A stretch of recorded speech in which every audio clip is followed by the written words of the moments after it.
আমি এসেছি খুলনা রেল স্টেশনে।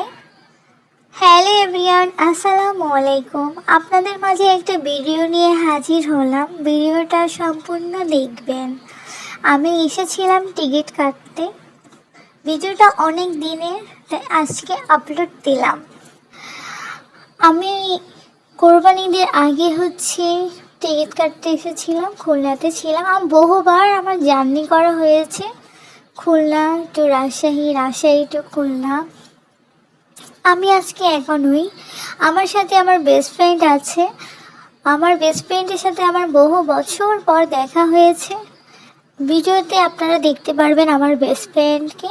আর এখানে আমার এই লোকটাকে দেখে আমার এত পরিমাণে হাসি আসছিল তখন, মানে কি বলবো, আমার এখনও হাসি আসতেছে। জায়গাটা খুবই পরিষ্কার পরিচ্ছন্নতা। আমরা ভিতরে যাব, দেখে ওখানে বসবো, ছবি তুলবো, কিছু খাবো। এই যে আমার বান্ধবী এক নজর দেখা দিল, আবারও দেখা দিবে।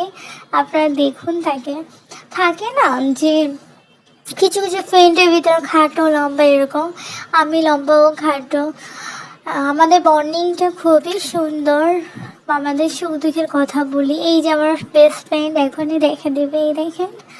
ও এটা কাজের জন্য আসছিল, আর আমি এখানে টিকিট পাইনি। আমাকে বলছে যে ভোরবেলা এসে টিকিট কাটতে, কারণ কোনো সিট খালি ছিল না। আমরা এখন এখানে বসবো, অনেকক্ষণ বসে আড্ডা দেব, কিছু খাবো, তারপর চলে যাব।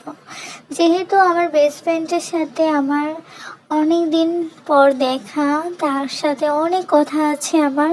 সে আমাদের বাসায় দুপুরে ছিল, খাওয়া দাওয়া করেছিল, বিকেলে চলে গেছে। এই পর্যন্ত, টাটা।